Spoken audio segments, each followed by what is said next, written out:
Hi, good evening. So my name is Jen Trechek. I'm a clinical manager at Jigsaw, and I'm joined by Fiona. Do you Hi, want to introduce I'm yourself, Fiona. Fiona? Yeah, I'm a Jigsaw clinician and social worker. So tonight we're talking about supporting young people in managing their own anxiety. So it's specifically aimed at parents, but where there might be a range of different people involved tonight. A few things that we just wanted to say at the start. Please do send in questions. We're open to receiving questions. If you send them in, then other people can't see what you've asked. They'll come straight through to us, and we'll do our best to answer any questions at the end. I would say what we're going to cover tonight is quite an overview around anxiety. It's not going into huge numbers of specifics. So if there's things that you kind of want to follow up on, then we'll put up the number for Jigsaw if you want to speak to us directly about it tomorrow or in the future. Or if your young person's already involved in a clinical service and getting support for their anxiety, then strongly encourage you to talk to the team that's working with your young person if that's the case. But we felt anxiety is always something that we hear a lot about in Jigsaw. It's one of the top reasons that people refer themselves or that parents refer young people to Jigsaw.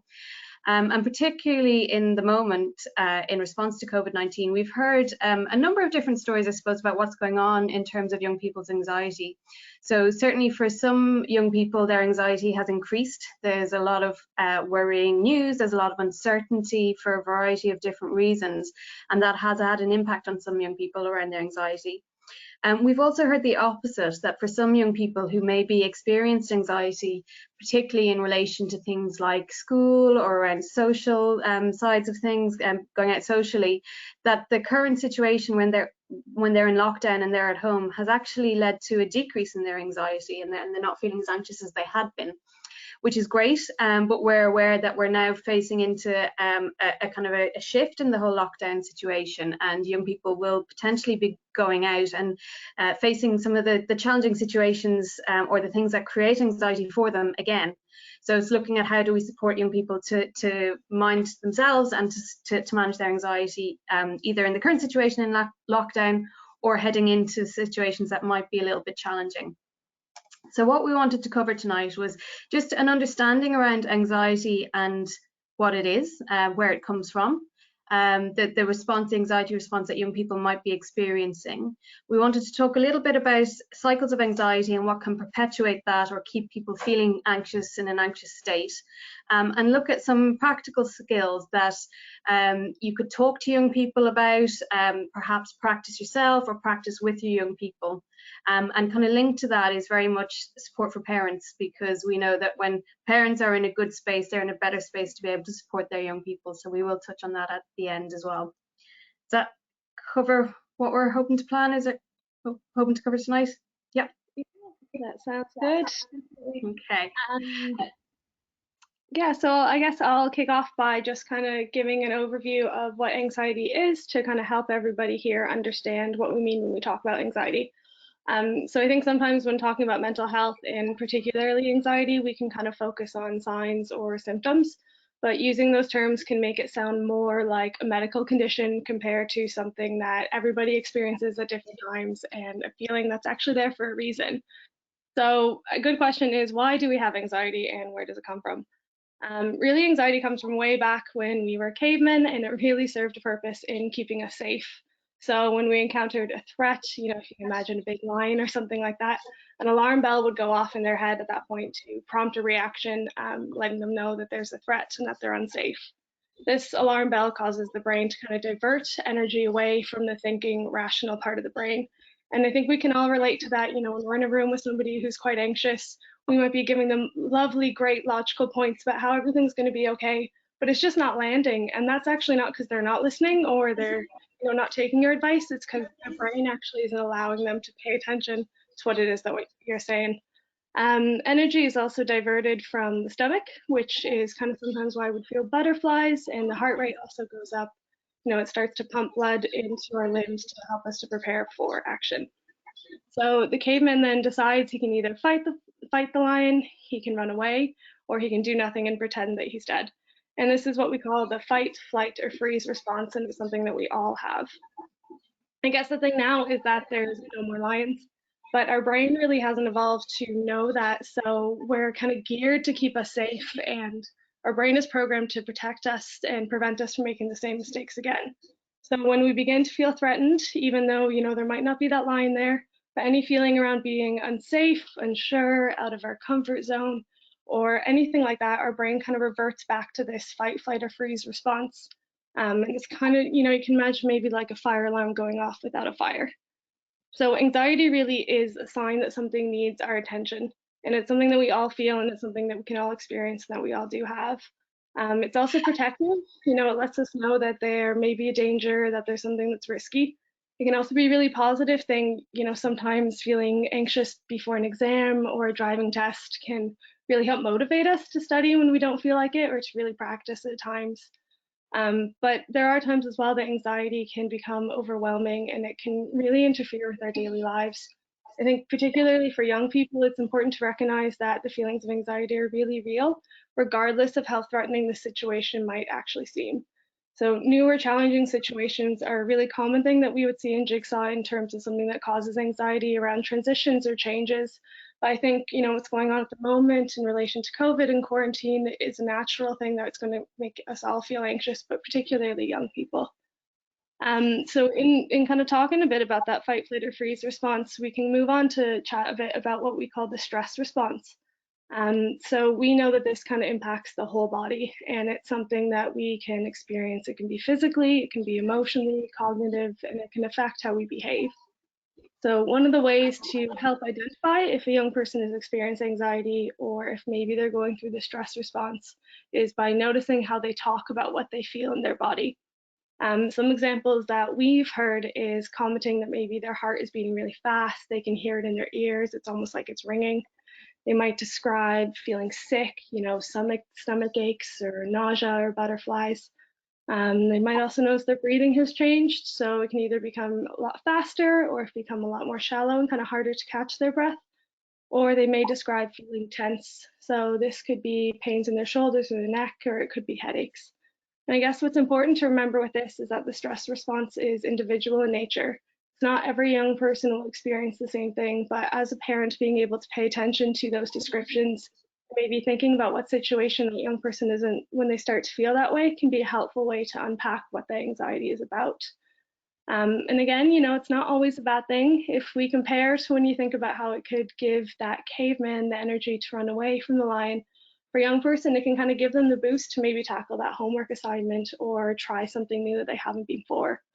But if that caveman, maybe starts to think that he can't outrun the lion, he might play dead. It could similarly impact a young person in that if there's a big exam coming up and they're overwhelmed, they might become frozen with anxiety, staring at their books. It might look like they're not studying and they're not paying attention. But that's because the young person might not know where to start. They might feel a bit kind of threatened in that moment. And sometimes we might see that they try and get away from it and looking at YouTube videos or going on their phone instead. And you might be asking yourself, what are they doing? But really, it could just be a stress response to that situation that's causing anxiety for them. Another thing that's really, yeah, go ahead.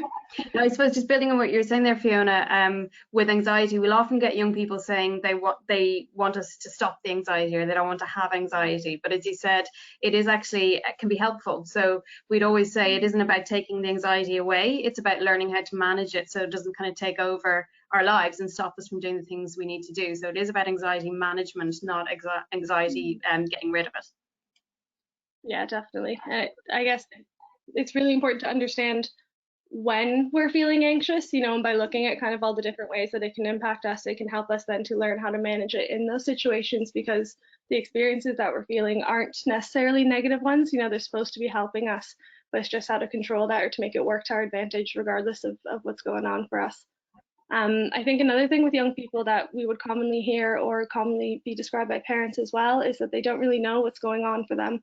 And it's only once we sit down with them, we kind of have conversations that we can figure out underneath what might be presenting as low mood. It could be crying or tearfulness, could be a short temper, could be more arguments at home, could be describing feeling really sick or really stuck or frustrated. underneath that is often anxiety as well. So it's important to really be asking those questions around, where are those feelings coming from, and kind of helping that young person to explore it as well. Something else that we often do see is tiredness is something that can be kind of not considered as something that's related to anxiety. And if you really think about that stress response and how hyper aware the body has to become, all the adrenaline and everything that's involved in that, it can really make somebody quite tired afterwards. And that can be quite frustrating, I guess, to manage at home or to manage in relation to school as well. So the main point, I guess, to really take away is that, it's a whole body experience, and it really does have the potential to impact on a lot of areas of our lives, but it's about managing that. As Jen said, it can be, good or bad, and it's kind of what we do with it. So Jen is going to take you through kind of the cycle of anxiety and what that looks like. Yeah. So as Fiona said, it does affect us in lots of different ways, and I suppose specifically anxiety can affect the way that we think about things and the thoughts that we have. So that our thoughts do create some of the anxiety. Often we kind of predict the worst, or we imagine a kind of a horrible future, or we imagine the worst case scenario. That can affect how we feel. So obviously people can feel very anxious or very worried. They can feel fearful, and we often get those bodily sensations that Fiona described there. What we often hear as well is that young people don't necessarily understand those physical sensations. They might, they're not comfortable, they're not nice. Anyone who's experiencing anxiety, they're not nice feelings to have, and they can be quite scary when we don't understand them. So what young people often find is they'll do anything to avoid experiencing those feelings. They don't want to have them because they're not nice. So that can lead to changes in the way that we react and that we behave. So what we'll often see is young people avoiding situations that cause them to have those feelings and sensations. Or they can do things like seek reassurance, constantly checking to make sure that they're okay, or checking in with a parent, for example. They can kind of nearly plan to the nth degree. Sometimes people have something that they hold close to kind of protect them, kind of your lucky pants or your lucky socks, that kind of idea. But those are behaviors which kind of can add to the feelings of anxiety and kind of escalate them a little bit. So what happens is we maybe experience a situation where it makes sense that we would feel a little bit anxious, the current situation where there's a virus out there and it's a little bit outside of our control. Of course, it makes sense that we would feel anxious and worried about that. But what can happen is that our thoughts start to kind of expand, and we start to think forward and then imagine the worst case scenario. So maybe now, instead of worrying about the virus, I'm starting to think, oh my goodness, everybody around me is going to get sick. I start to kind of exaggerate those thoughts. I start to feel very, very worried about that, and I'm honing in on those worrying feelings. I start to notice my heart is starting to race. Maybe I'm starting to feel a bit hot and sweaty, and I'm starting to think, oh no, maybe I've got it myself. And then I start to change my behavior. Maybe I start to avoid situations where I might potentially be exposed to it. And it can start to become a real cycle of getting caught up in that anxiety. And in order to stop that cycle, we need to break it at one of the points or all of the points. So there's different things that we would do in terms of managing anxiety. And some of that might be looking at the thoughts that are creating the feelings of anxiety. And how realistic are those thoughts? How helpful are they? Do they make sense? Can we challenge them? And it might be that, the worry about, say, for example, getting COVID. There is some valid reason to worry about that, but it's how exaggerated is that thought? How much kind of weight am I putting on it? How much am I looking at the broader situation and trying to balance that and being a little bit more realistic? And I guess often as adults, we can step back because we've got a worldview and we've, developed ways of looking at things with perspective. Whereas as a young person, sometimes that perspective hasn't quite developed yet. So it's harder to step back and see the big picture.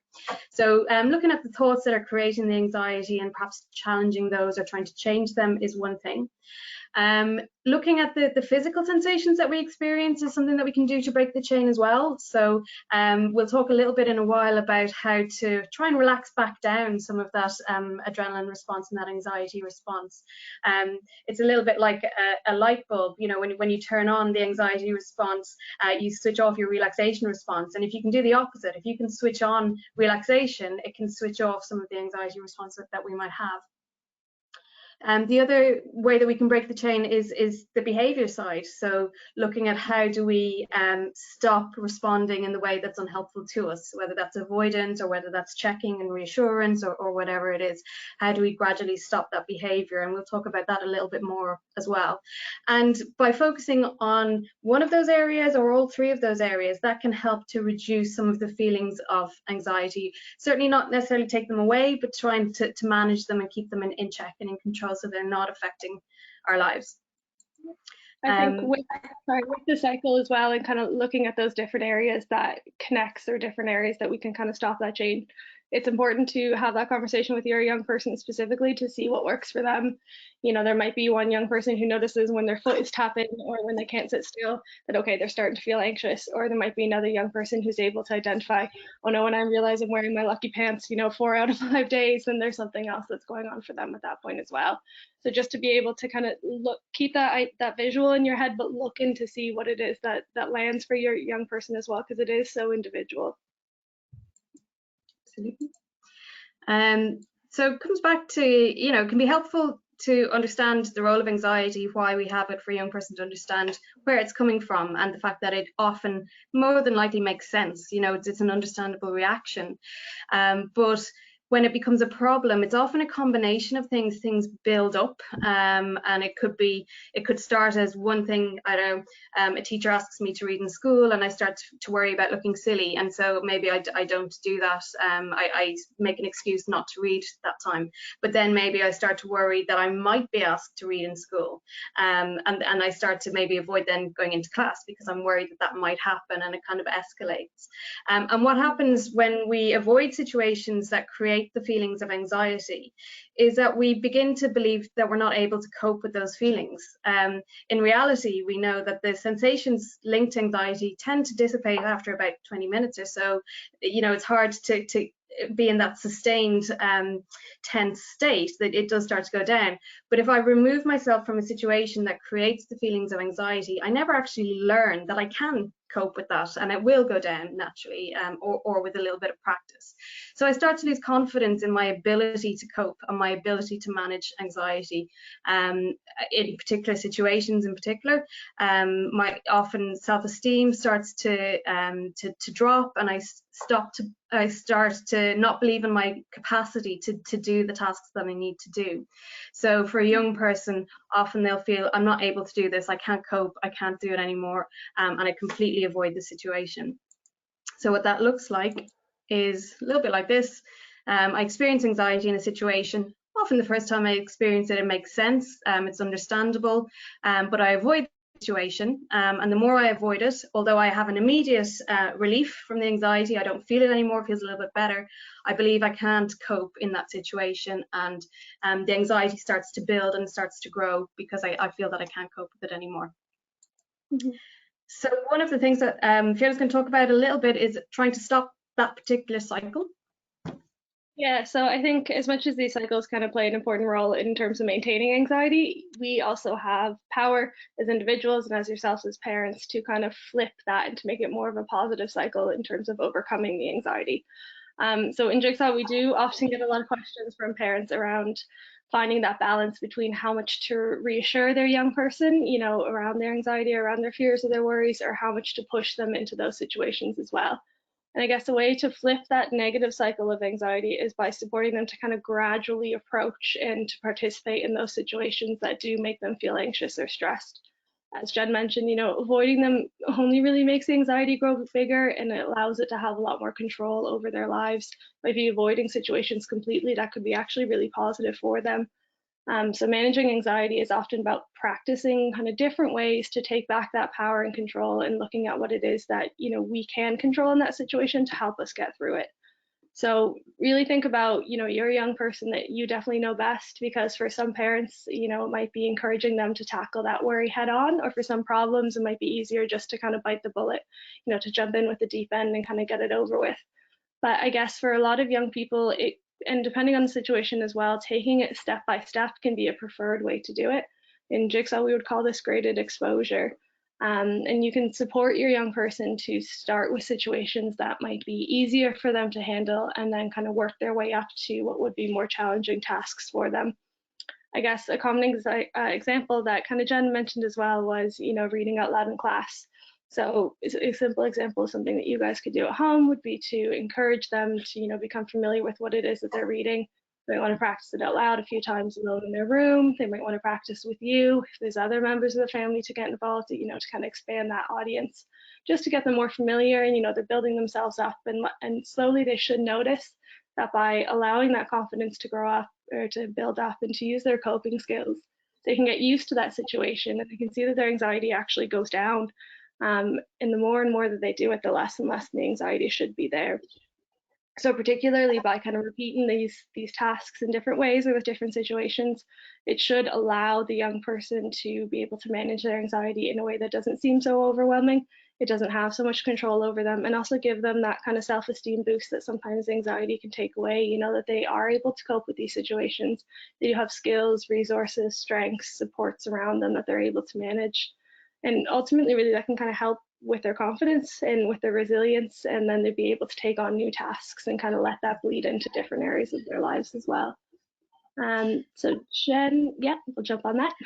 Yeah, no, I just suppose with building up to going into situations that are difficult, it is very important to go at the pace and to ensure that the young person has the skills to enable them to do that. So that means kind of that they understand the thoughts that are going through their head that are creating the anxiety, and they have some level of ability to kind of challenge those or to distract from those thoughts, and that they have some mechanisms as well for dealing with the physical sensations, that they have some relaxation strategies and techniques that they can employ in the moment.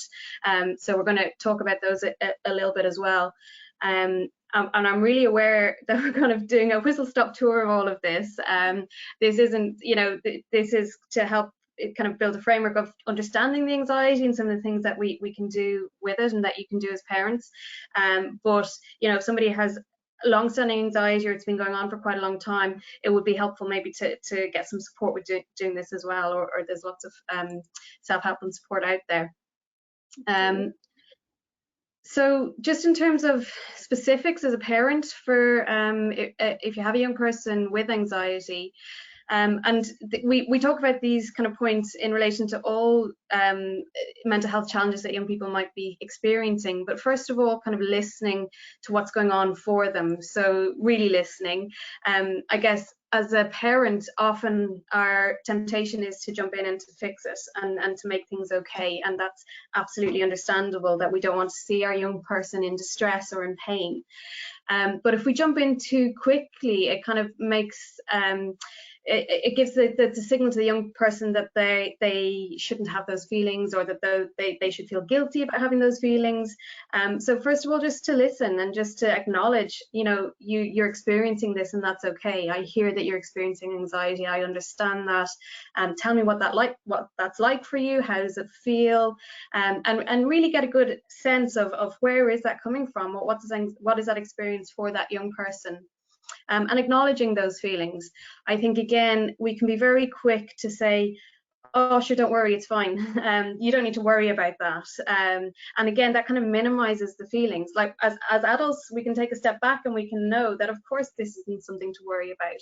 But for the young person at that time, with their experience, this is a very real and a very worrying situation. So just acknowledging that, I hear that, I understand that, and not trying to reassure too quickly. Now, we will get on to reassurance, but if you jump in straight away, it kind of shuts it down. So give that space, listen, acknowledge, hear, and then kind of gradually move into normalizing.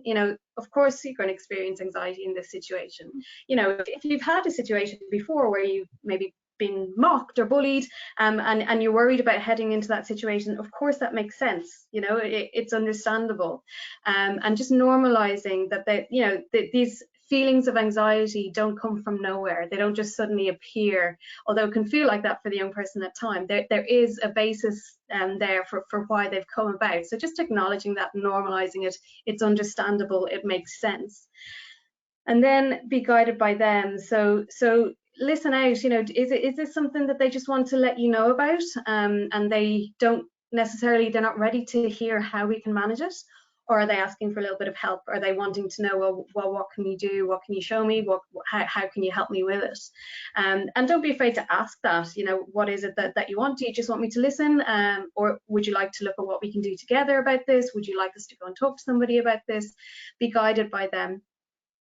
And really important for young people is really looking at their strengths. You know, when young people start talking about their mental health and some of the challenges, it can be really easy to focus on just that. But actually, young people have developed a lot of mechanisms to help them to cope, and they have a lot of strengths. So trying to think back, you know, remember that time when you were really worried about going to GAA. What was it that got you through? How did you manage to get there despite all of these feelings?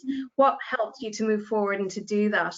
And really encourage them to recognize their own resources within themselves that you can draw on and then kind of transfer into other situations. Specifically, you know, we hear about that with confidence with a lot of young people. You know, I've got no confidence in myself at all, and it's a kind of a global, you know, I've got anxiety about everything. But it's kind of looking back and where are the exceptions? You know, what are the things that you have got confidence in or that you can manage, and how did you learn to do that? What was it within you that enabled you to do that? And then starting to identify those strengths and pull them through into new situations or new scenarios. So if they've experienced anxiety before and have learned how to deal with that, and they're doing something now that they hadn't been doing previously, what was it that enabled that? Really focusing on that. Mm-hmm. Definitely.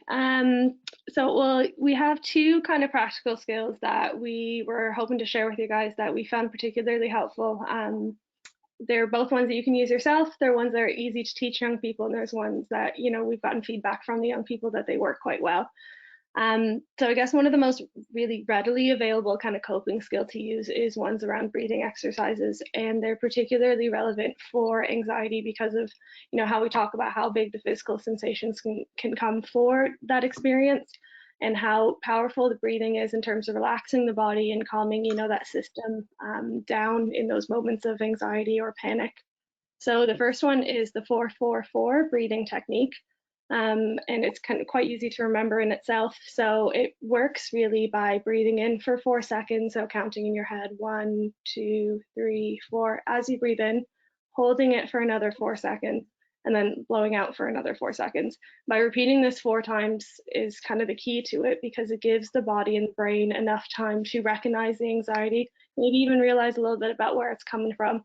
And then by this continued breathing, starting to regulate their physical and emotional experiences as well, and that can help bring them back to a calmer state. I think particularly with school, this is a really good one if it's around exams or tests, or, you know, even social situations. They just need that moment. Quite quick, but it's quite practical and it works quite well. Another tool as well is called the 5-4-3-2-1 grounding activity. And I guess grounding skills are a little bit different than breathing skills, though they're quite similar. In that they do help with managing overwhelming or intense emotions. This one really uses, I guess, all of our senses in a quick kind of activity, and it can help bring particularly those anxious thoughts. So when our minds are just spinning, back to that present moment. And I guess how it starts really is, you know, it starts with the number 5, and 5 stands for kind of what they can see. So what are 5 things around you that you can see? And then it goes down to 4. So what are 4 things around you that you can touch? You know, you might think of the weight of your body in the chair, your feet on the ground, you're stable, you're supported. You think of 3 things that you can hear. So it could be, you know, maybe a car outside, could be a clock, could be your computer, whatever it is. 2 things that you can either smell or that you can taste. You know, it could be from toothpaste from brushing your teeth early in the morning, or coffee. And then the last one is taking that big mindful breath. And I guess what really works well about this is it focuses you on that present moment, kind of pay attention. It can be kind of hard sometimes to think about, you know, what is it that I can hear? It can help you to snap out of those thoughts that are going, well, what about this? And I can't manage that. And it brings you back. It's almost like playing a game with yourself, and then that big breath at the end kind of brings you back down to that calm moment. And I guess with most coping skills, when we try and use them the first time, it's often when we're in the height of it. And that doesn't really work as well. So it can be particularly helpful to practice these before, you know, a time that might be anxious, or just even in general, because they're a lot more effective then, because we know how they work, you know, we've used them before, and even that sense of familiarity can be quite good.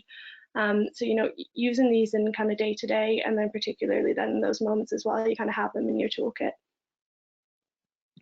It's funny, I often encourage young people to practice breathing and they kind of look at you, but actually if you don't practice it, then you won't remember to do it. So it's getting into the habit. Yeah. I'm kind of aware of the time and we're racing through this, but and I know that this was covered in a previous session, so I won't dwell on it, but just in terms of anxiety, keeping an eye out, you know, look for windows of opportunity to talk with a young person. Sometimes it's easier when you're kind of alongside them and just maybe making dinner or going for a walk and you're not kind of directly face to face. It can be easier for young people to open up that way. Do ask Cara, absolutely, driving along. Ask direct questions, you know, how are you feeling? Have you been feeling worried about anything at all? Comment on what you see. You know, I've noticed that you're avoiding something, or I've noticed that you aren't sleeping particularly well. Be aware of your own body language. You know, are you open to hearing what your young person is ready to tell you?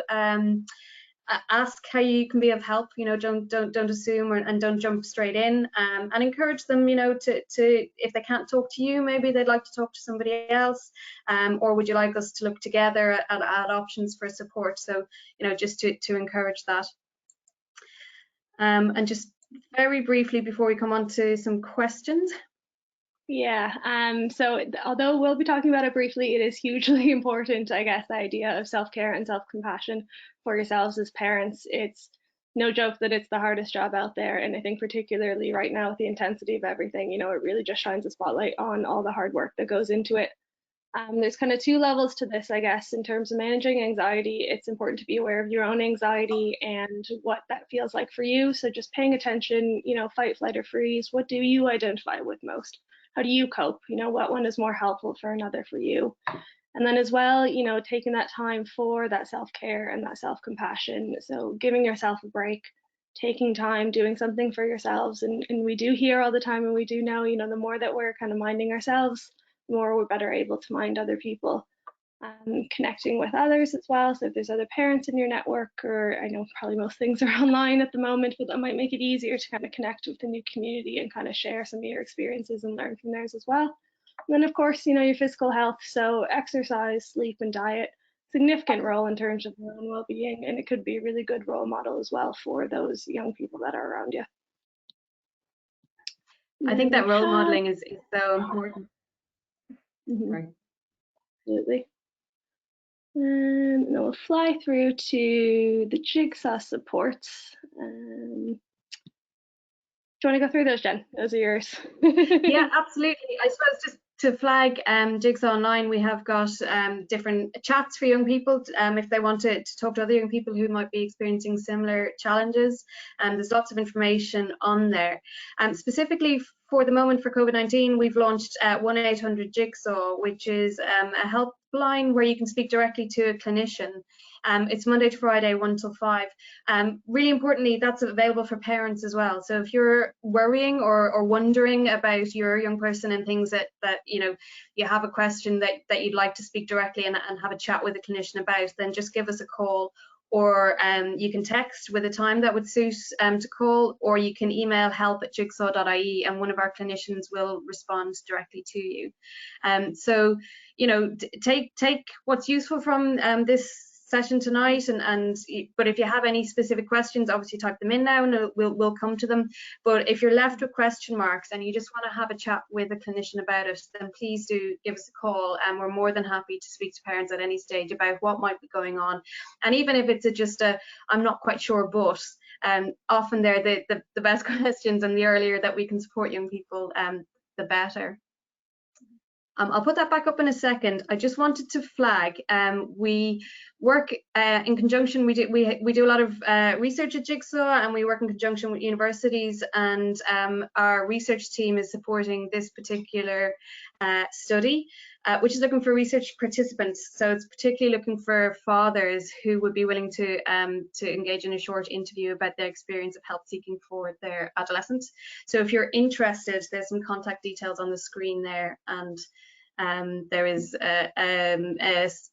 incentive to participate as well. So okay, so I'm going to try and come back to us. And if you have questions, then please do send them through. Okay, hang on now. Have I stopped sharing my screen, or am I still sharing my screen? Or so.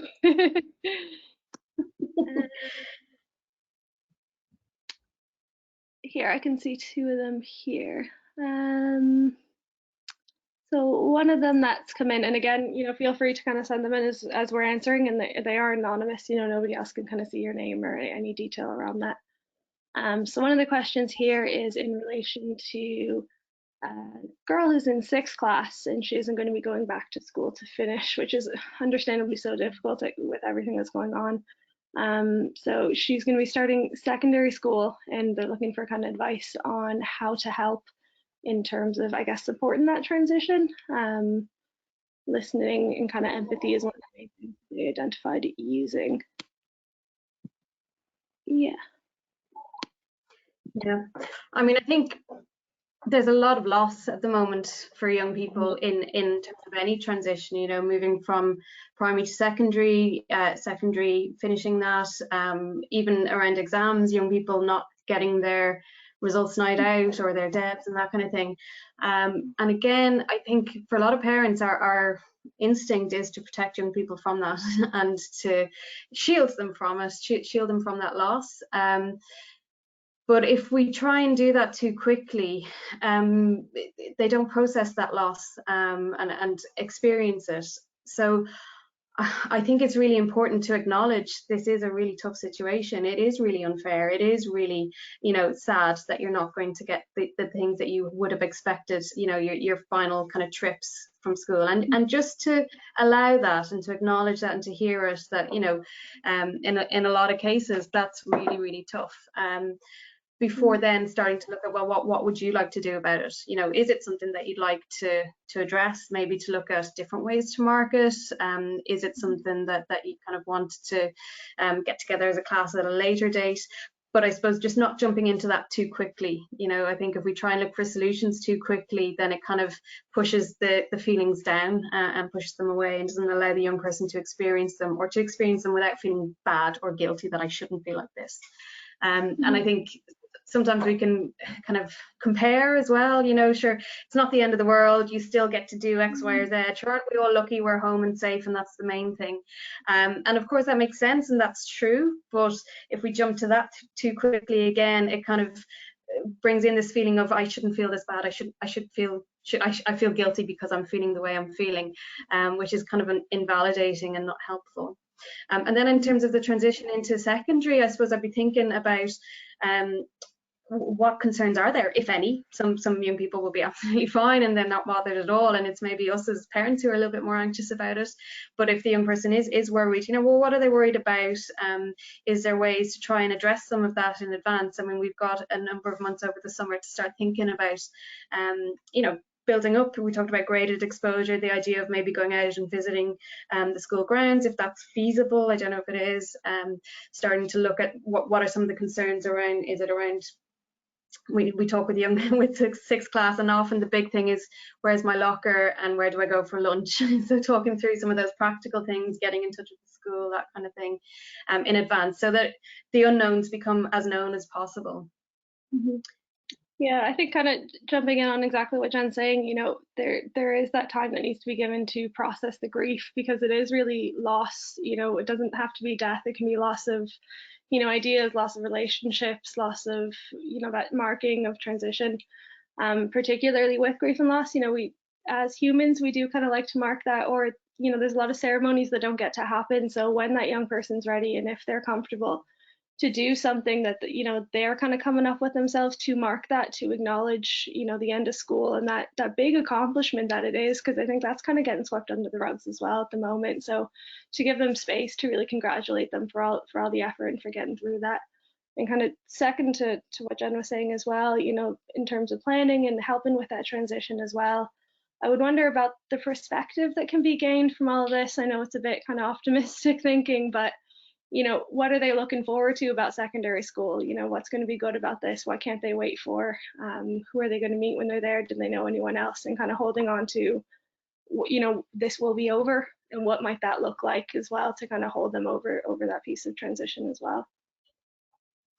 I've got a question here based on what we've said. So what do we mean by normalize? And if I don't think it's normal, what am I trying to say?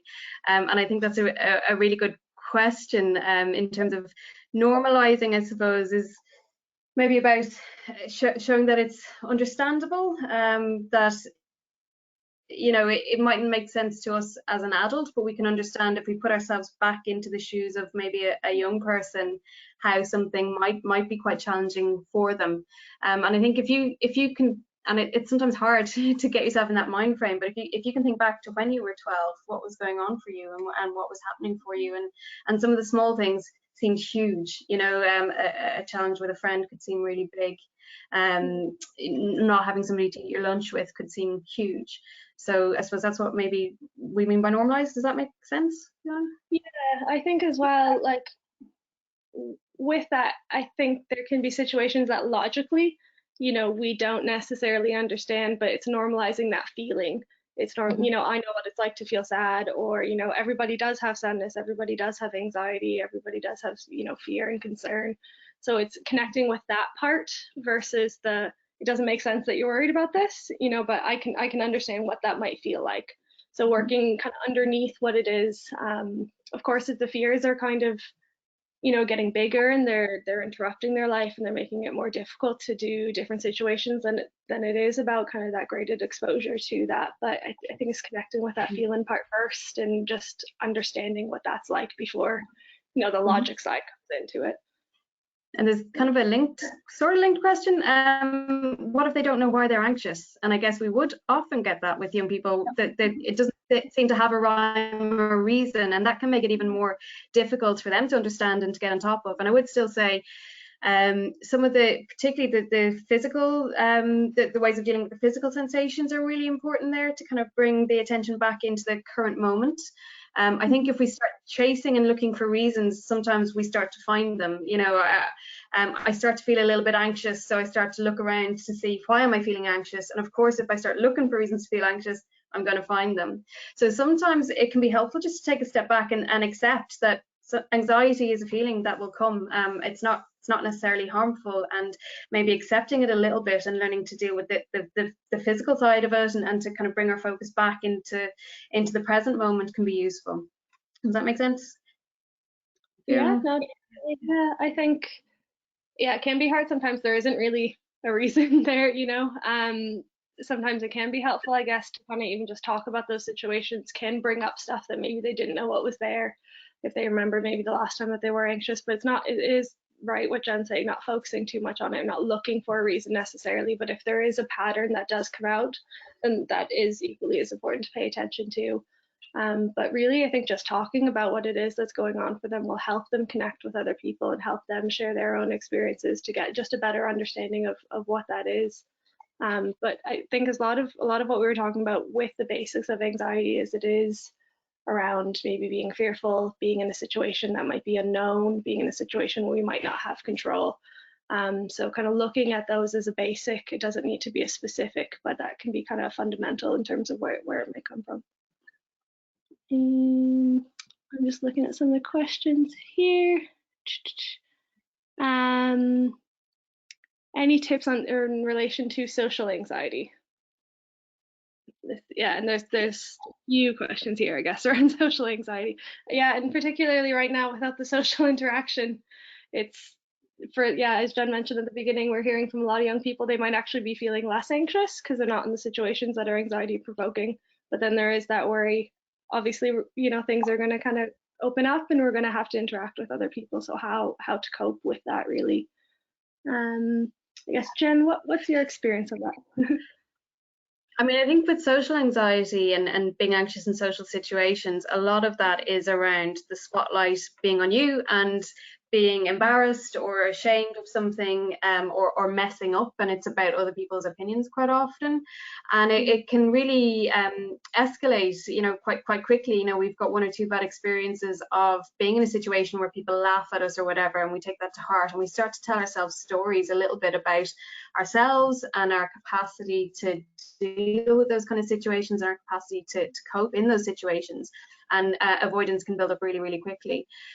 So I suppose in terms of getting back into those situations and dealing with social anxiety, it is often very graded. You know, it is about starting maybe with one or two people and kind of building it up. It is about challenging some of those thoughts that we have about ourselves, or the stories we talk about, the stories that we tell ourselves that aren't helpful. So, you know, I can't talk to people, or I'm not able to be in a group. Because if I'm telling myself those stories, I believe them. So it's taking a step back and challenging some of those stories that we've told ourselves. And as I say, kind of building up to going back. And I've actually got a few questions on that kind of approach, that graded exposure approach, which I'll talk about again. One of the things I think that we often do with fear and with anxiety is that we kind of build things up in our head to the extent that we're nearly even afraid to look at how bad it could be. It's a bit like, you know, when you're in a dark room and you hear something in the corner and you kind of don't want to look at it because you imagine it's going to be some massive spider or something like that. And actually, when you turn the light on and you look at it, it's maybe just something blowing in the wind. It's nothing compared to what we imagined it might be. So with those kind of fears, what can be useful is to actually name them, you know, say, well, what is it? What is the worst that could happen? And to really take that to you know, to push that. You know, I'm worried about going outside the house. Well, why are you worried about going outside the house? Because I'm worried that I might get sick. Okay, well, why are you worried about that? You know, what is the worst that can happen if I get sick? Then often where people will go is, I'm going to get sick and I'm going to die, is where it ends up with. And that is a really, really scary thought. But then it's kind of bringing it back to, well, what is the likelihood of that happening? What are the chances? And trying to weigh it up and get a little bit more of a balanced picture. So a lot of the scenarios that we go through in our head, it's thinking, what's the likelihood that it could happen? And then if it does happen, how do I cope, or how do I deal with it? And I suppose with all anxiety, there's always a slim chance that it might happen. You know, particularly with COVID, there is a chance that we could get it, and there is that risk. And we can't say 100% that it'll be fine. We can't reassure people that it'll all be grand, because we don't know. But what we can do is try and balance that then with a little bit more facts and a little bit more information. So if I go outside the house, yes, there's a chance I might get sick, but how likely is that chance? Well, it's fairly small at the moment. But if it did happen, then, you know, how severe might it be? And if we look at the percentage wise of young people getting sick, who are getting very, very sick, it's even smaller. And then we kind of look at all of the facts and figures around it to try and become a little bit more balanced. And then I suppose with every situation, there's an alternative risk. So if I stay in the house, yes, it might feel safe from disease, but there's risks attached to that as well. What could potentially happen there?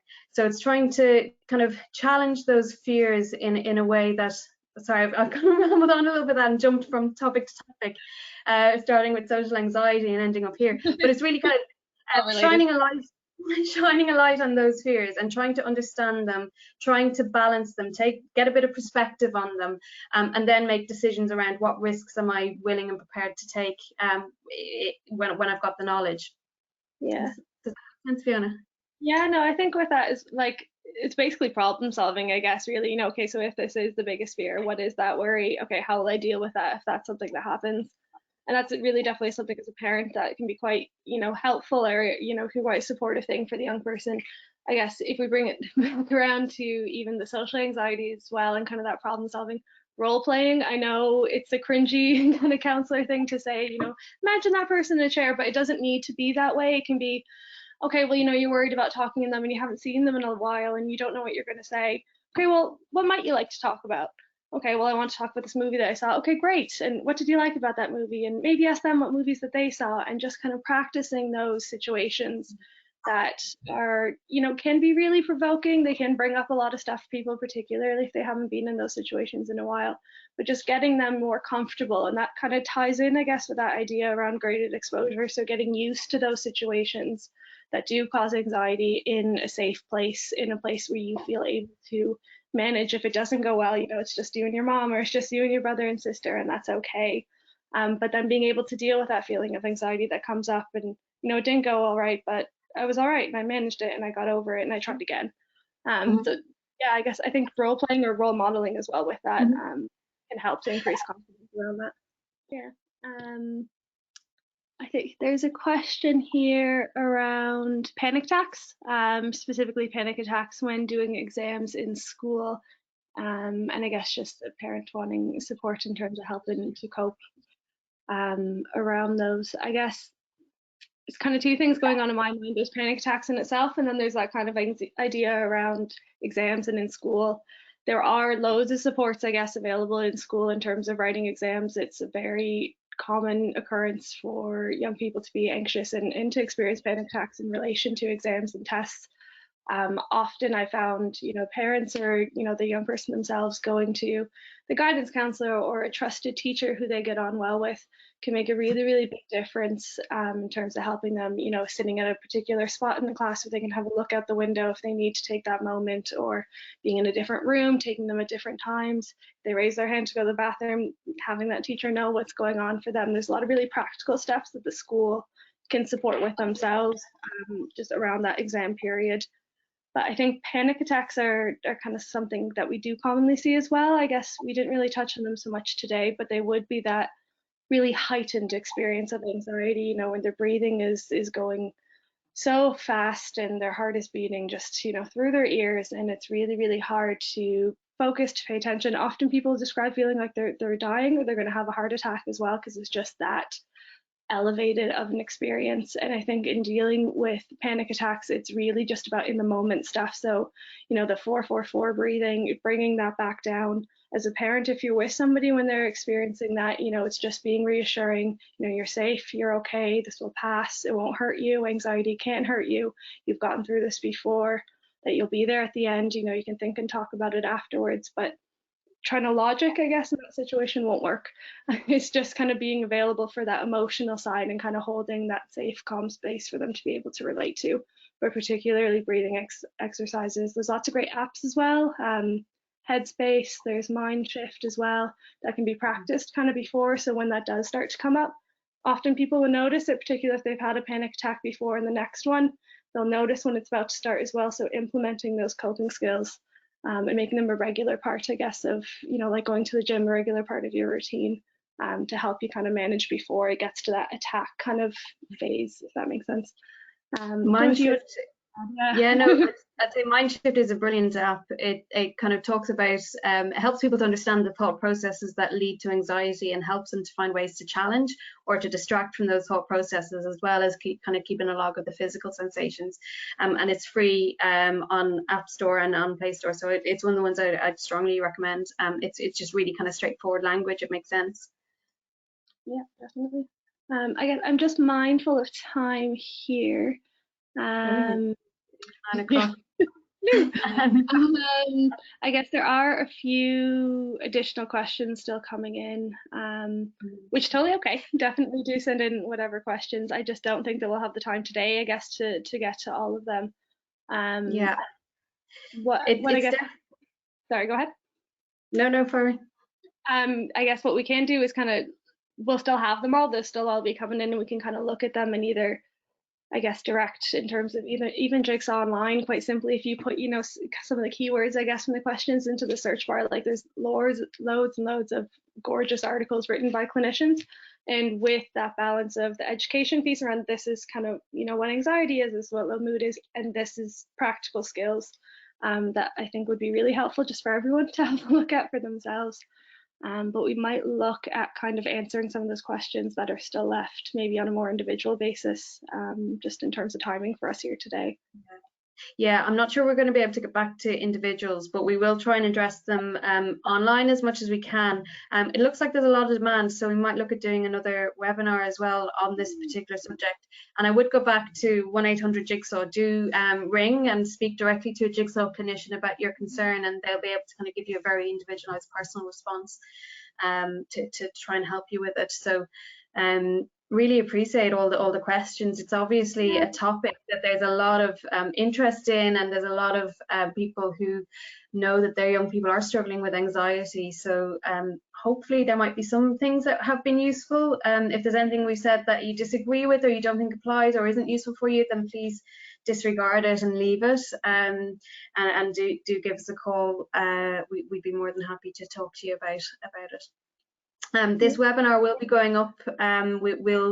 We record it and we'll put it up on the site. So there was a question around repeating the 5, 4, 3, 2, 1, the grounding technique. So you can go back and listen to Fiona talking about it. It's very good. Just a reminder, if you can, we have got a feedback questionnaire at the end, which really helps us to shape kind of future webinars. And I'm aware that we've probably tried to whistle-stop tour through a lot of stuff, and we've touched very, very briefly on a lot of things. So it might be that you've identified some areas to maybe go back and have a look at it in a bit more depth. So please do kind of go on the site or look into a little bit more information on the topic. But hopefully there'll be something that might be of some use to you from tonight. So yeah. Thank you very much. Yeah, and just mind yourselves as well. Yeah, thanks very much, guys. Appreciate it.